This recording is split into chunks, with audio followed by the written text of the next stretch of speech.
La vez pasada estuvimos estudiando la primera visión que tiene Juan en el capítulo 12. Vimos la mujer y el dragón, ¿verdad? Y terminamos en la Biblia, el concepto de mujer muchas veces simboliza grupos. Por ejemplo, Jezabel representa el paganismo. La gran ramera es la iglesia apóstata.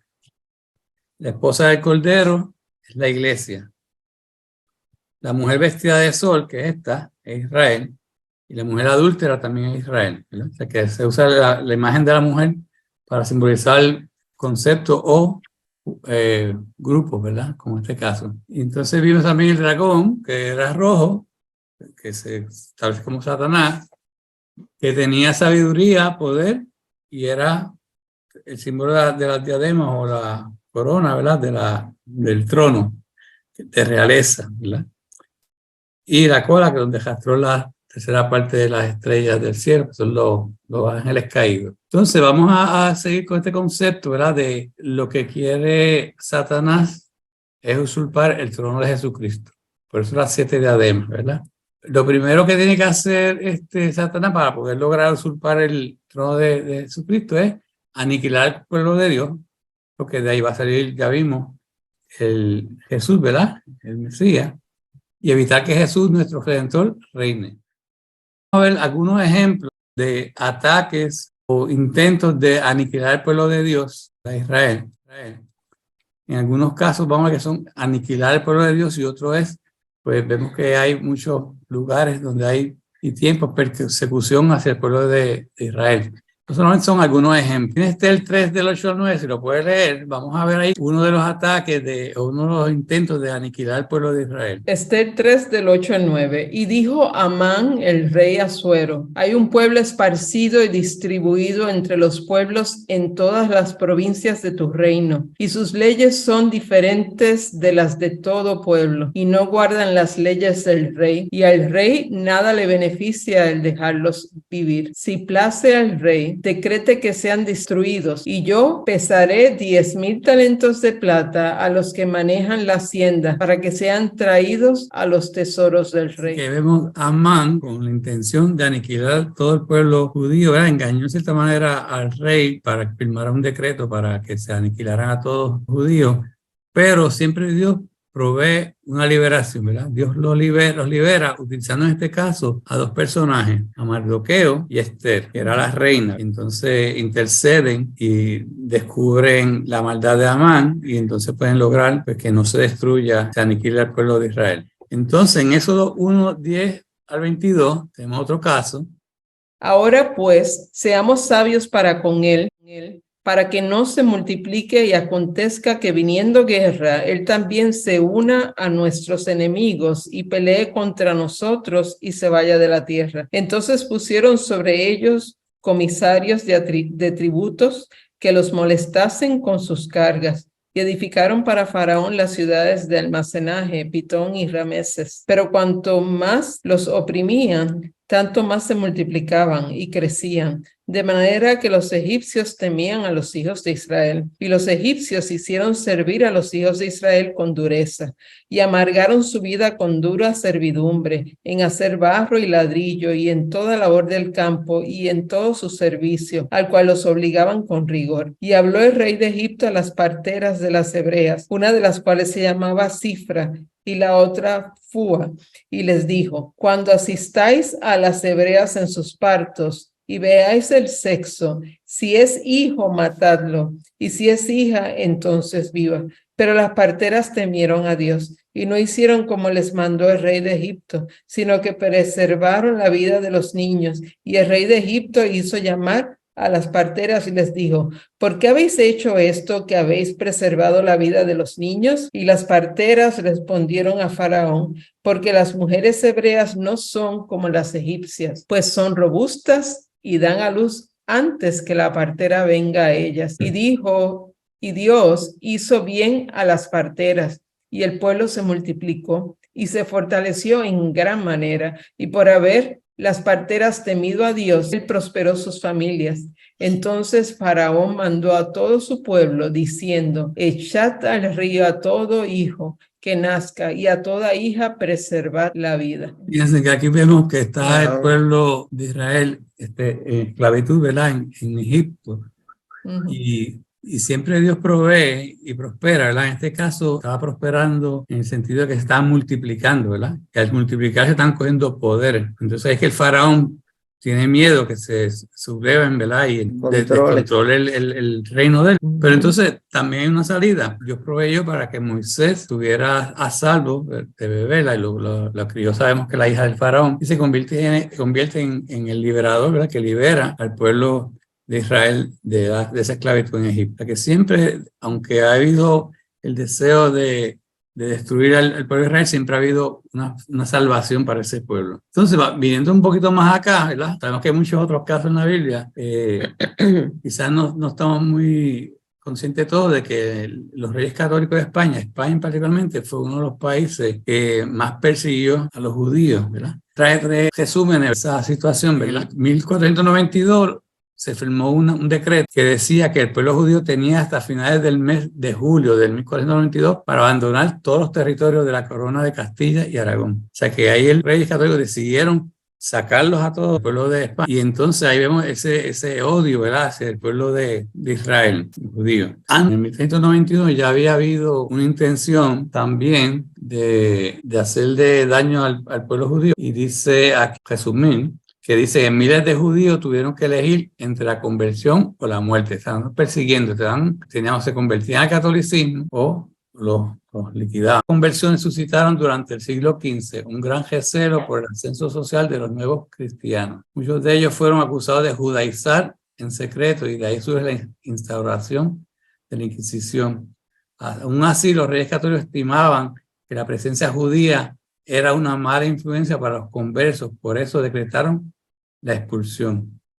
Y finalmente, vamos a hablar de la diáspora de sefardí que llaman, donde hay más de 100.000 judíos fueron dispersados al norte de África, los Países Bajos, Italia y en especial el Imperio Otomano. El sultán Bayaceto, en español 2, pues los acogió, y de hecho, no lo voy a leer todo, pero ahí él mismo dice que los españoles fueron ingenuos porque sacaron a un pueblo que tenía muchas habilidades en el comercio, en la industria, en la artesanía, la ciencia, la medicina. O sea, que vemos como el pueblo judío siempre se supera, aún dentro de estar en otro país que en la diáspora, limitado, como ellos se van superando, y aún así fueron ellos básicamente los que ayudaron a que el Imperio Otomano se desarrollara aún mucho más. Para uno era una maldición, en este caso para España. Sin embargo, para esta gente del Imperio Otomano fue una bendición. Para que sepamos más o menos que el Imperio Otomano es un área igual que cubre todos estos países de acá de Europa, parte de Asia y el norte de África. Siempre el pueblo fue acogido por otro pueblo y siguió siendo próspero. Y de Giles no vamos a hablar porque de eso ya lo sabemos. Pero, ¿cuál salida tiene el pueblo judío? Pues que después de la Segunda Guerra Mundial se restablece la nación judía. De una posible aniquilación de todos los judíos, termina en una nueva nación. Estamos viendo cómo Dios va proveyendo y está logrando que Satanás no logre su propósito, la que usurpar el trono.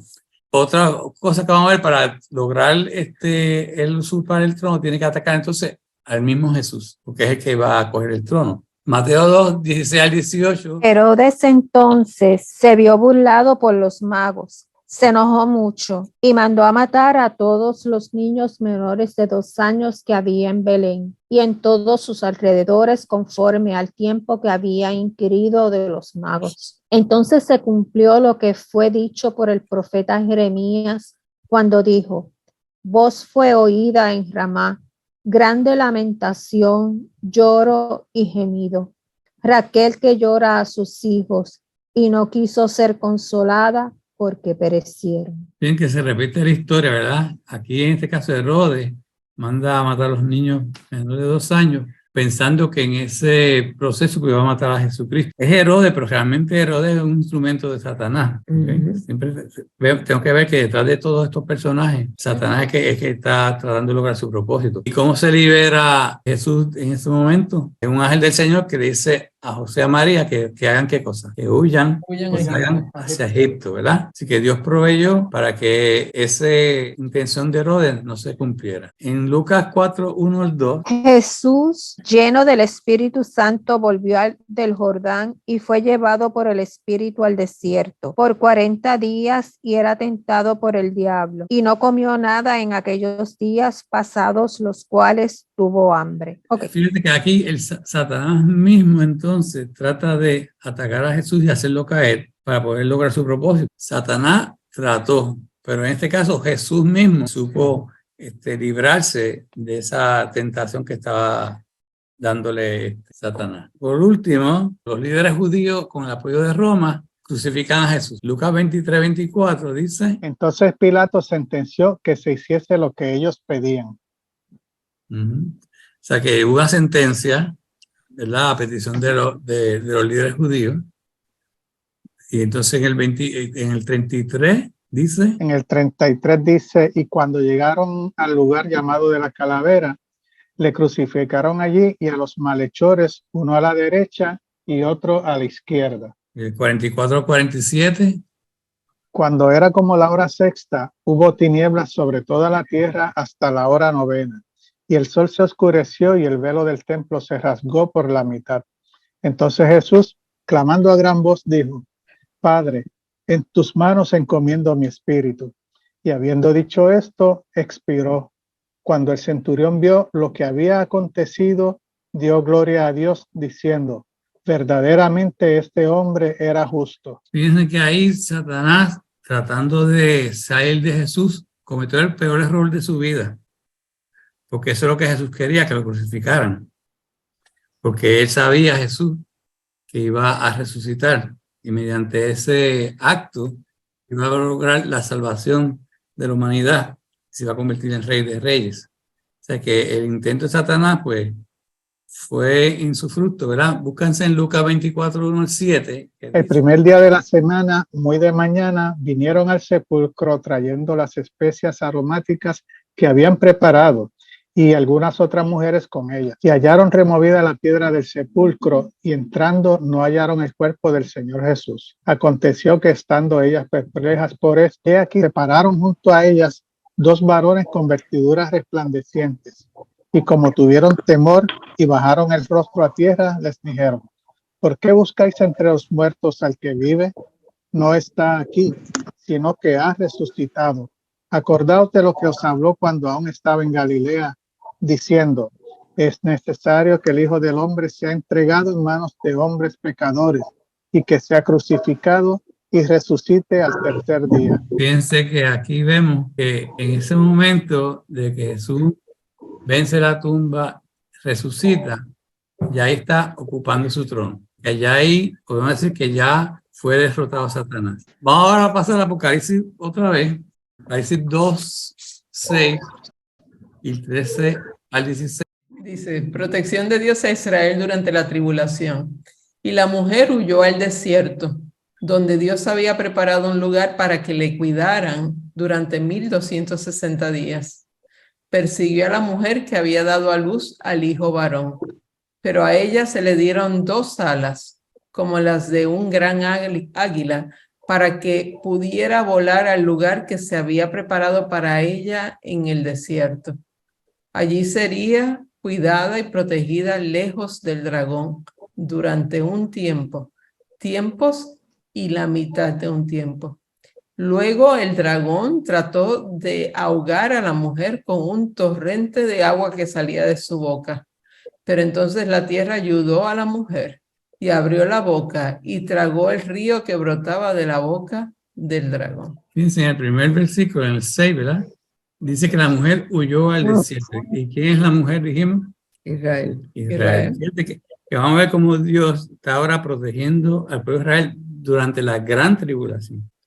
O sea, donde los últimos tres años y medio. Por eso que dice que la cuidarán durante 1260 días. 1260 días son 3 años y medio, recordando que el calendario judío son de 30 días cada mes. Y dice que entonces persiguió a la mujer que había dado a luz al hijo varón. ¿Cuál es el hijo varón? Jesús. Jesucristo. O sea, que entonces siguió persiguiendo al pueblo de Israel. Entonces dice que se le dieron 2 alas, como las de un gran águila, para que pudiera volar al lugar que se haya preparado con ella en el desierto. Dice que allí sería cuidada y protegida lejos del dragón durante un tiempo, tiempos y la mitad de un tiempo. Un tiempo es 1 año, tiempo son 2 años y mitad de tiempo es medio año, da los 3 años y medio. Es interesante, como habíamos estado estudiando y se había mencionado anteriormente, estamos viendo los símbolos, la imagen de número 1. Ahorita mientras leían, pues recordaba la figura del dragón esperando que la mujer diera a luz, o sea, la figura de Satanás esperando que Jesús viniera al mundo para hacerlo caer, tentarlo y destruir, como decíamos al principio, que se cumpliera el fracaso del sacrificio y venciera a Satanás. Luego de eso, como no se da en el nacimiento con orden que dio el rey, pues básicamente tiene que perseguirlo durante su vida y lo tienta y busca hasta que finalmente, como decía Jimmy, piensa que ha vencido. Al crucificarse a Jesús, pues ya él dice, pues aquí lo vencí, pero se encuentra entonces con que Jesucristo venció la muerte, resucita y nos da vida eterna, y entonces vuelve nuevamente Satanás a caer en cuenta de que no ha terminado y sigue esa lucha, esa lucha no ha terminado, esa insistencia. Parte de lo que muchas personas de la simbología que muchas personas traen a colación con esto es la figura de la mujer, que como habíamos dicho representa al pueblo de Israel según la interpretación que nosotros tenemos. Otras personas pues piensan que es la iglesia, las personas, hay personas que en resumen todo lo quieren llevar a simbolizar a la iglesia. Estamos hablando aquí de una profecía que se da al pueblo de Israel y estamos viendo el cumplimiento paso a paso en la historia de esa profecía, donde el pueblo entonces va a ser perseguido y va a tener que ir y esparcirse y ser disperso por el mundo para luego entonces ser traído nuevamente. Estamos ahí como mezclando, viendo el cumplimiento de todo lo que hemos estado explicando o leyendo anteriormente. Entre ellos la parte de los 144,000, el pueblo de Israel. O sea, el Señor, este es el momento, esta es la parte del pueblo de Israel, del pueblo judío. El Señor le va a dar o le está dando la última oportunidad para que vengan y puedan unirse y tomar el camino del bien. Estamos en esa parte, o sea, en ese momento, cuando ella huye al desierto. Pues. Sí, en esta segunda parte, que es la gran tribulación, Dios se enfoca más en su pueblo, el pueblo de Israel, y está proveyendo esa protección. Y ahí no sabemos realmente cómo va a ser, porque es algo como simbólico, que dice que con 2 alas, ¿verdad? Se le dieron 2 alas para poder ir al desierto. Eso en nuestra mente finita, eso no tiene como explicación. Vamos ahorita a otro versículo donde también se usa esa imagen de las alas. Sí, tengo una duda, Jimmy, porque en el capítulo anterior, el 11, habíamos hablado de los 2 segmentos de los 1260 días. Y entonces en el primero estaba la parte donde estaban los 2 testigos. Y entonces la segunda parte es cuando ya llega, ¿verdad? El anticristo. Entonces, cuando habla aquí de los 1260, esta referencia es referente a la primera parte o porción de esos 1260 donde estaban esos 2 testigos. No. Aparte. Los primeros 3 años y medio, que también son 1260 días, sí. Es donde empieza la tribulación, pero no la gran tribulación. Y ahí Dios provee para esos que se quedaron después del rapto. Y entonces provee con los 2 testigos, básicamente, son los que están ahí trabajando, ¿verdad? Y llevando ese evangelio junto con los 144,000. Esa primera parte se está predicando obviamente para los que no fueron salvos. O sea, se sigue predicando el evangelio, ¿verdad? Para que tanto judíos como gentiles puedan ser salvos. Pero ahora aquí son los otros 3 años y medio, donde es la gran tribulación, donde ahí se enfoca más a al pueblo judío. O sea, esta será la segunda parte de los 7 años de Daniel. Entonces la otra, ¿verdad? No sé si, ¿verdad? En la parte cuando habla del desierto, que menciona el desierto, porque Jesús fue al desierto y en ese proceso era un proceso de fortalecer, pero fue la tentación, ¿no? Tentación. No sé si es alusivo a esa parte. Es alusivo más vamos a ver ahorita lo mismo que Dios proveyó en la salida de Egipto, que los mandó al desierto para proteger al pueblo. Entonces dice en el 15, luego el dragón trató de ahogar a la mujer con un torrente de agua que salía de su boca. Pero entonces la tierra ayudó a la mujer y abrió la boca y tragó el río que brotaba de la boca del dragón. Eso también sería algo sobrenatural, ¿cierto? Si podemos literalmente como esta, que dice que viene agua como para ahogarlos, pero entonces se salvaron porque de alguna manera pues la tierra se tragó esa agua y el pueblo se salvó, ¿verdad? Que estás hablando del símbolo, dice que el dragón botó esa agua para ahogar a la mujer, o sea que no perdamos de vista que estamos hablando del pueblo de Israel, que el símbolo lo que está, o sea, hay que ver o tratar de entender qué puede estar sucediendo al pueblo de Israel. O sea, cuando habla de torrentes de agua, muchas veces se habla en la Biblia a ejércitos, a personas que están persiguiendo. Faraón persiguió al pueblo de Israel en el Antiguo Testamento, en Egipto. Y una interpretación que dicen es que puede que haya entonces esa persecución por ejército tratando de matar al pueblo. Entonces dice que la tierra ayudó a la mujer y abrió la boca y tragó el río y cortaba las bocas del dragón. O sea que de alguna manera entonces, pues Dios proveyó para que entonces no atacaran. Pregunto, estás hablando de ejército y sí, es cierto. No sé si eso tiene que ver con alguna explicación que he escuchado, posiblemente refiriéndose a las batallas posteriores, inclusive la misma batalla de Armagedón o cuando van las naciones a pelear. Estuve escuchando explicación sobre la forma en que el ejército de los 200 millones, que eso pues lo tocamos en un momento, pudiera atacar al pueblo, pero entonces se hablaba del río Éufrates que pues impedía que si fuera un ejército marchando, pues pudiera llegar a atravesar ese río, como en este momento, no sé si esto tuviera que ver con eso, de que se cercara ese río, pues algunas personas plantean eso, esa teoría de que entonces al tragarse el río, pues entonces la tierra va a quedar seca y entonces esos ejércitos en esa situación pudieran pasar. No sé. Repetición a veces de imágenes, ¿verdad? Diferentes pasajes del Apocalipsis que no necesariamente son los mismos. Pero lo que es lo importante de todo esto es que en la gran tribulación Dios va a proveer y va a proteger a su pueblo, llevándolo al desierto. ¿Cómo lo va a hacer? ¿Qué significa cada una de esas cosas? Realmente pues son muchas veces especulaciones, ¿verdad?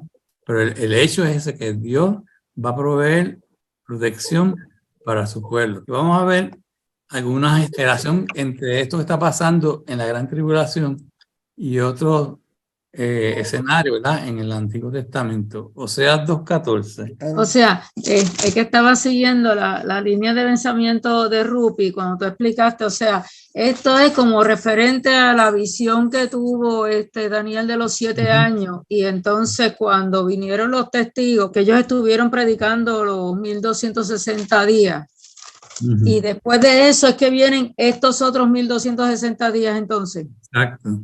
Sí, okay. Fíjate que cuando lo habíamos visto anteriormente en Apocalipsis, que Dios detiene a un ángel que iba a ya empezar la gran tribulación para entonces sellar los 144,000. O sea que estamos todavía, o sea, él sella antes de la gran tribulación.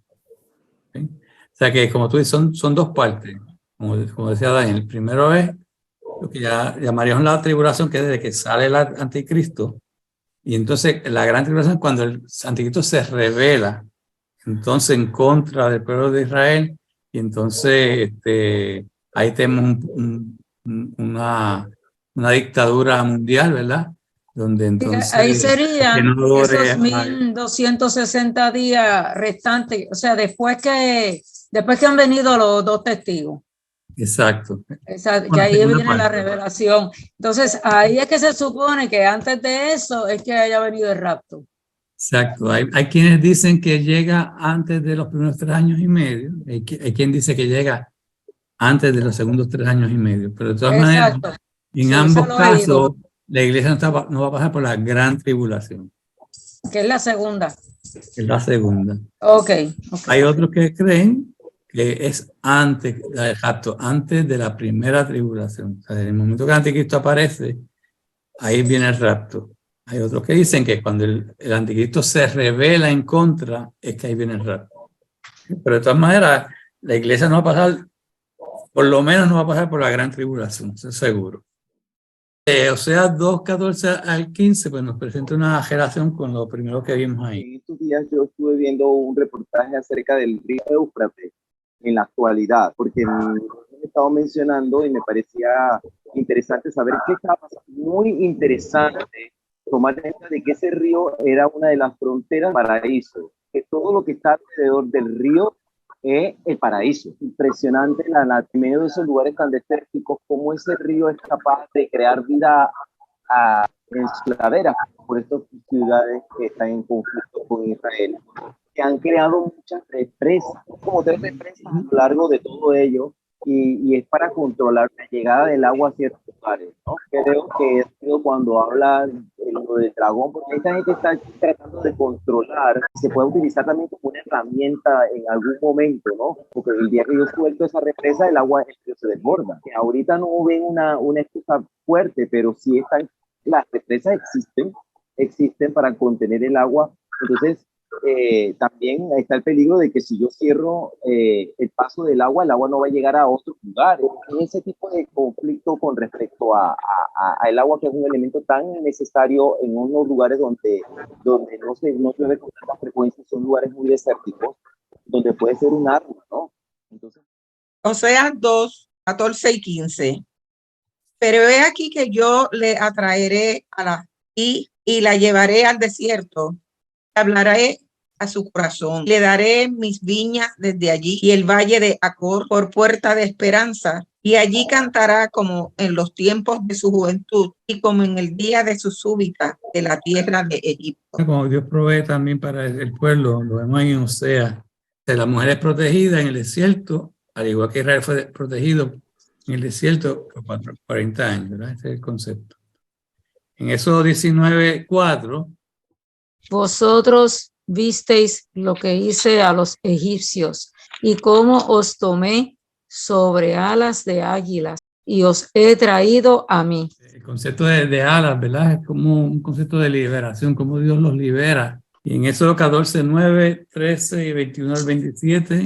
Siguiéndolos pues los egipcios con toda la caballería y carros de Faraón, su gente de a caballo y todo su ejército, los alcanzaron, acampados junto al mar, al lado de Pit Hairot, delante de Baal Zephón. Y el 13.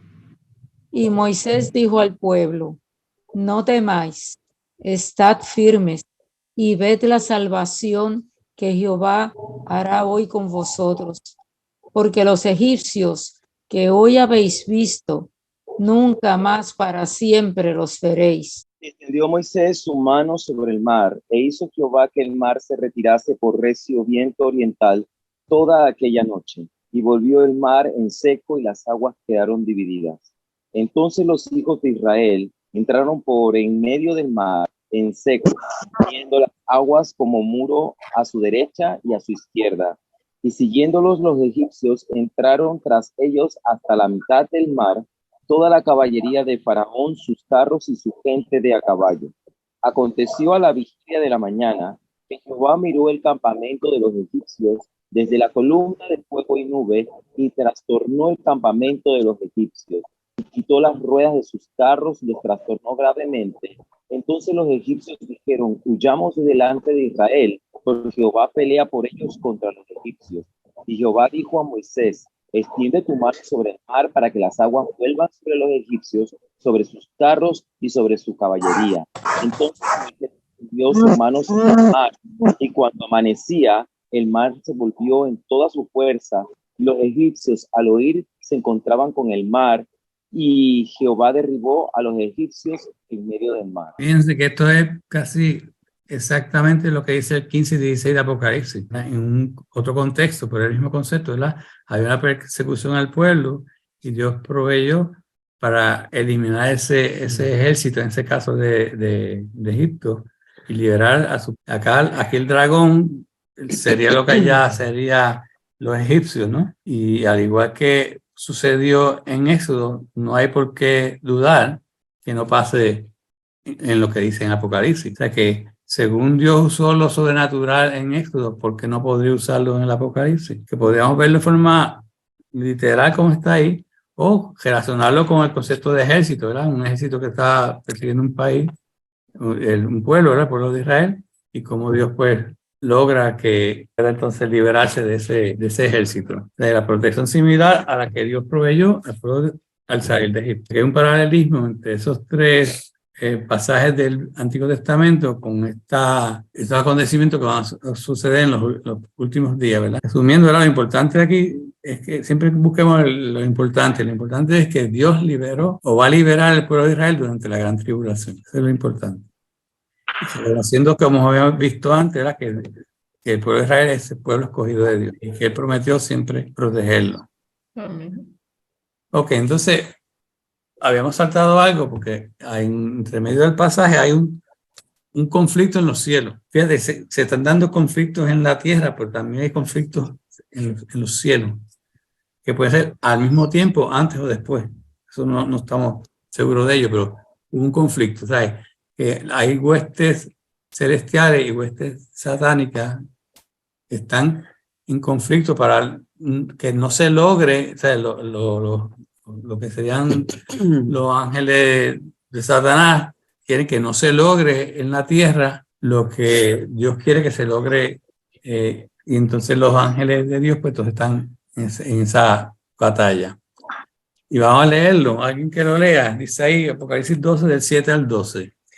Después hubo una gran batalla en el cielo. Miguel y sus ángeles luchaban contra el dragón, y luchaban el dragón y sus ángeles, pero no prevalecieron, ni se halló ya lugar para ellos en el cielo.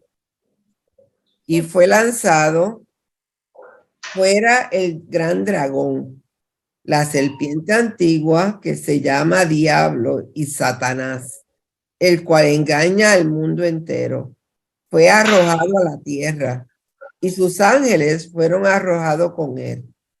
Entonces oí una gran voz en el cielo que decía: ahora ha venido la salvación, el poder y el reino de nuestro Dios y la autoridad de su Cristo, porque ha sido lanzado fuera el acusador de nuestros hermanos, el que los acusaba delante de nuestro Dios día y noche. Y ellos le han vencido por medio de la sangre del Cordero y de la palabra del testimonio de ellos, y menospreciaron sus vidas hasta la muerte. Con los cuales alegraos, cielos, y los que moráis en ellos.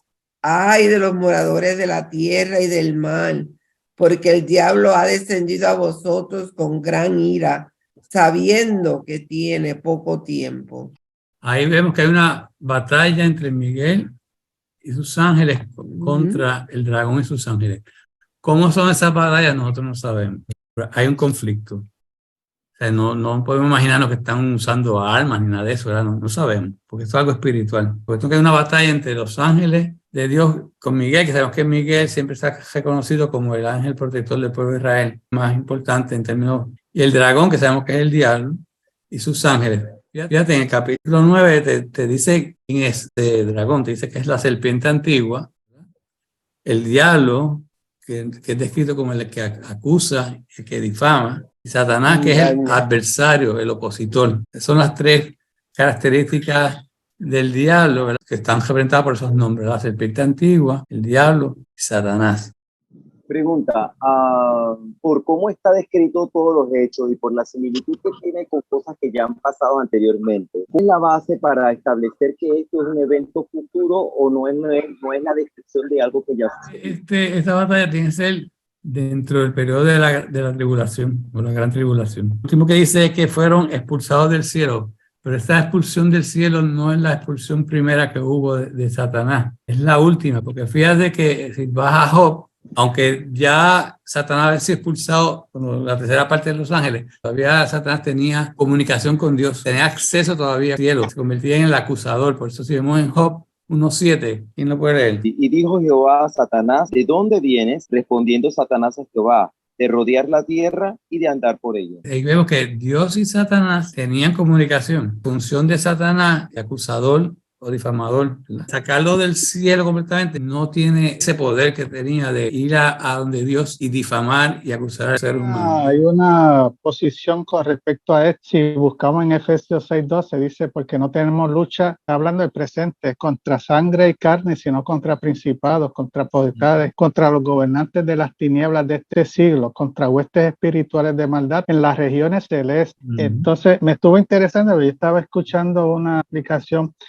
basado también en el libro de Job. Nosotros nos han enseñado muchas cosas, en ocasiones pues tal vez un poco simples o acomodadas, pero fíjate lo que tú estabas mencionando ahorita de esa comunicación de Satanás, y eso nosotros lo que pasa es que por lo menos yo tenía la impresión de que Dios estaba en el cielo y Satanás estaba en un roto por allá en algún lado botado, pero según si nosotros vemos esto, nos da o nos pudiéramos inferir o entender que todavía esa comunicación de Satanás con Dios, del diablo con Dios, todavía existe en el día de hoy, porque fíjate que como tú mencionabas, su función es, él es el chismoso, el que viene y dice, mira lo que hizo Jimmy, tú que creías que él era, y mira lo que está haciendo, mira lo otro, o sea, él es el que está sembrando cizaña, el mentiroso, el que calumnia. Hoy en día eso está, y esa batalla se está dando en el caso de la relación con Dios. Pues él en ese momento, lo que interpreta esta persona que estaba dando esa explicación, es que en ese momento, hasta ese momento, Satanás está yendo y viniendo, trayendo chismes, trayendo y poniendo contra a Dios, con nosotros contra Dios, y en ese momento viene el momento de la expulsión, lo mandan a la tierra en medio de la gran tribulación, y ahí entonces por eso es que dice que Satanás va a venir a la tierra y dice que pobre o ay bendito de la tierra, porque como quien dice, o sea, los cielos se alegraron, Satanás va a venir a la tierra y ya él sabe que mira, ya eso está marcando el final. O sea, ya él sabe que le queda poco tiempo, le quedan pocos días, y ahí es que entonces va a arreciar con todos sus demonios, todos sus ángeles. Esa va a ser la hecatombe. Ahí va a ser ya básicamente la gran batalla. Las guerras estas celestiales, aquí la gran tribulación, lo vemos en Daniel 12:1, lo voy a leer. Daniel 12:1 dice, en este tiempo se levantará Miguel, el arcángel que hace guardia sobre tu nación. Entonces habrá un tiempo de angustia, como no lo hubo desde que existen las naciones. Sin embargo, en ese momento, cada uno de tu pueblo que tiene el nombre escrito en el libro será rescatado. O sea que esa lucha se da en la gran tribulación. Daniel lo había profetizado. Mucha gente cuando está muriendo dicen que viene el arcángel, ¿no? A recogerlos, o hay un ángel, algo los defiende y se los lleva, ¿no? Yo creo que basado en esto, ¿verdad? Cuestión de luchas y todo, esa lucha está por el ser humano. El propósito de Dios es salvar al ser humano y el propósito de Satanás es que se pierda. Esa lucha celestial para que Satanás no pueda tener esa influencia que tiene en el mundo. Entonces esa lucha lo que hace es minimizar el daño posible que pueda hacer Satanás al ser humano. Llama tanto la atención ver la parte exacta que dice él, que los acusaba delante de nuestro Dios día y noche para difamarlas, para dejar conocer que no son, ¿verdad?, dignas del reino del cielo, y entonces buscar cómo él atrapa estas personas, ¿no? De esta manera, en el momento que Jesús resucita, ya venció a Satanás, en el sentido que ya esas acusaciones no van a tener mucho sentido para Dios. 12 del 10 al 12, lo que tenemos es un cántico de triunfo en los cielos. Ya empiezan a celebrar. Y hay una celebración porque ya fue derrotado en los cielos Satanás. Entonces oí una gran voz en el cielo que decía: ahora ha venido la salvación, el poder y el reino de nuestro Dios y la autoridad de su Cristo, porque ha sido lanzado fuera el acusador de nuestros hermanos, el que los acusaba delante de nuestro Dios día y noche. Y ellos le han vencido por medio de la sangre del Cordero y de la palabra del testimonio de ellos, y menosprecian sus vidas hasta la muerte. Por lo cual, alegraos, cielos, y los que moráis en él. Ay de los moradores de la tierra y del mar, porque el diablo ha descendido a vosotros con gran ira, sabiendo que tiene poco tiempo. Este cántico lo que nos reafirma es que llegó la salvación. Ya se ve más cerca del triunfo final. Dios venció con su poder. El reino es ya de nuestro Dios. De Cristo es la autoridad. El acusador ha sido lanzado a la tierra.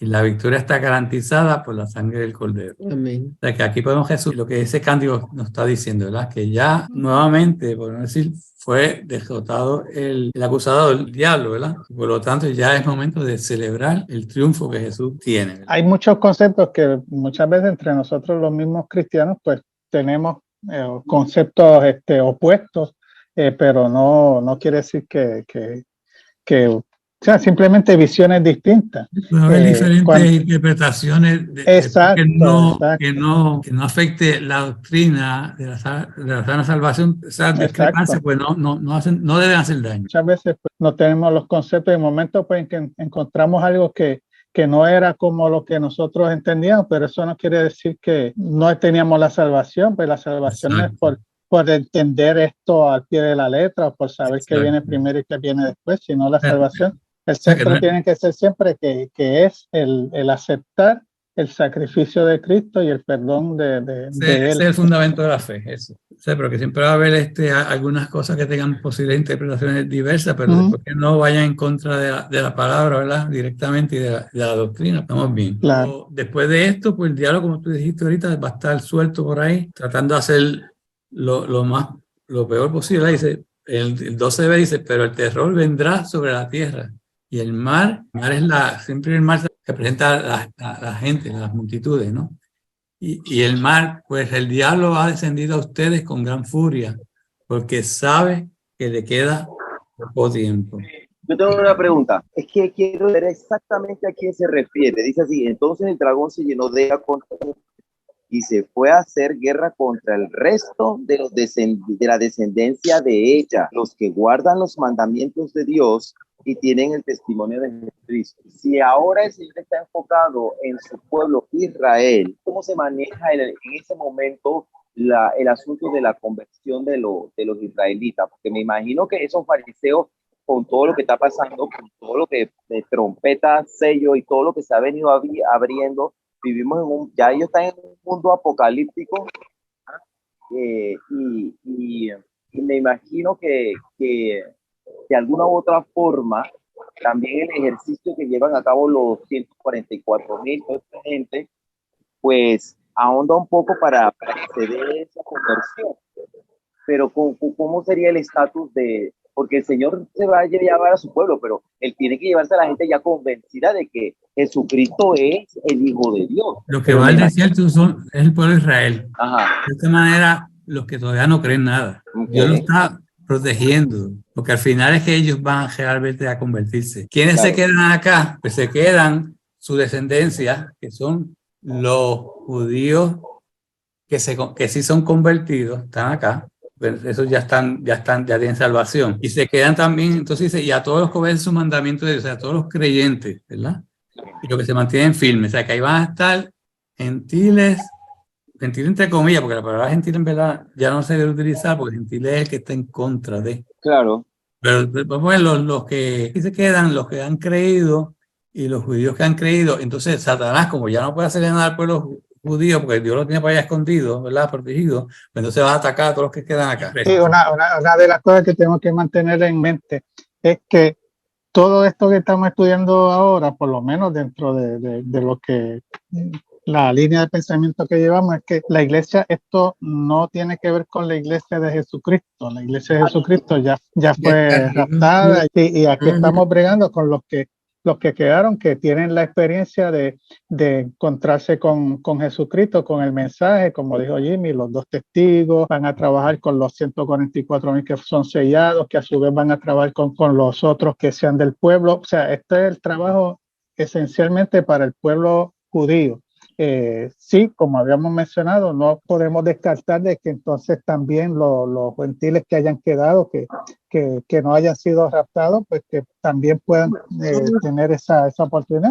Lo que estamos viendo es como una vez que Satanás es arrojado a la tierra, ya él, o sea, ya lo sacaron, ya le dieron la patada, ya no va a tener el acceso al cielo, ya el trabajo va a ser acá. Y entonces eso es como cuando tú estás en una oficina y tienes 20 empleados y el jefe es bien chabón y de momento votaron a la mitad y se quedaron unos poquitos, pues entonces ¿qué va a pasar? Pues el jefe se la cae contra esos que quedan. Y ya lo va a estar entonces ahora atacando a los que se quedaron, que no son el pueblo de Israel en sí. Pero Israel, Dios lo protegió. Quizás si Dios no hace esa protección, porque quién sabe qué podría haber hecho el diablo con ese pueblo, ¿no? Y lo podría haber destruido. Entonces sí, pero la protección y el sello fue para los 144,000. Pero los que llegó al desierto, ese es el pueblo de Israel, están por allá, en un paréntesis, sí, vamos a ponerlo así. Entonces Satanás está acá con el resto que quedó de la humanidad, incluyendo los judíos que ya son creyentes, los creyentes y los que no son creyentes, los que están acá. Que hace falta un poco predicar en las iglesias un poco más acerca de la perspectiva de que son el pueblo de Dios, sí, porque sí. Hubo un tiempo en mi vida en que yo sentía que esa gente eran nuestros enemigos, porque eran los fariseos que habían crucificado a Jesús. Tu perspectiva con respecto al pueblo de Israel no se toca mucho. Y hay que verle que es el pueblo de Dios y Dios va a cumplir su promesa con ellos, porque Él no va a dejar las cosas a mitad de camino. Hay varias concepciones que nos han enseñado. Muchas veces yo aprendí de que nosotros éramos el nuevo Israel. Es un disparate. Nosotros no somos israelitas. El pueblo de Israel sigue siendo el pueblo de Dios. ¿Verdad? Número 2, igual que nosotros veíamos a los israelitas como los enemigos, los israelitas ven a los cristianos como sus enemigos. Tenemos que entender que la iglesia es una cosa y el pueblo de Israel es otra cosa. Pero que dejemos ahora, Satanás le declara la guerra a los que se mantienen firmes en la fe, tanto judíos como gentiles que obedecen los mandamientos de Dios. Seguimos utilizando la palabra gentiles, pero realmente el concepto de gentiles se usa para los que están opuestos, están en contra, los que no reconocen a Jesucristo. Conclusión. En primer lugar, lo importante es entender que Dios anhela que todas las personas sean salvas. Ese es su anhelo, que no se pierda ninguno. Entonces, en su misericordia vemos que en el capítulo 10, Dios manda a Juan a seguir profetizando. Y al decir Juan, es a la iglesia, básicamente. O sea, que Dios está proveyendo ahí en el tiempo de la gracia.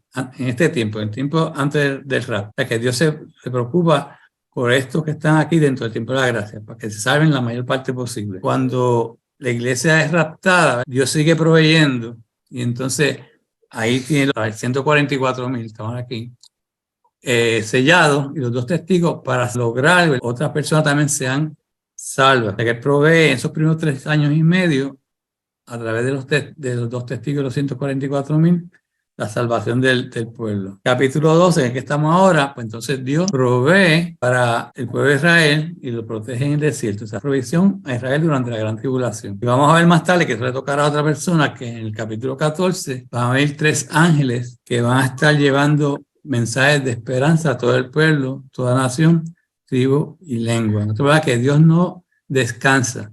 Dios todo el tiempo tiene ese propósito de buscar las oportunidades máximas posibles para que la gente se salve. O sea, que la gente no podemos ver a Dios como un Dios de ira, sino un Dios que quiere la salvación. Para que el que no lo acepte, pues entonces cae dentro de la ira. Porque son básicamente enemigos de Dios, no lo aceptan. O sea, no es que Dios los castigue, es que ellos mismos se castigan al no aceptar la salvación que está proveyéndole. Y con esto acabamos.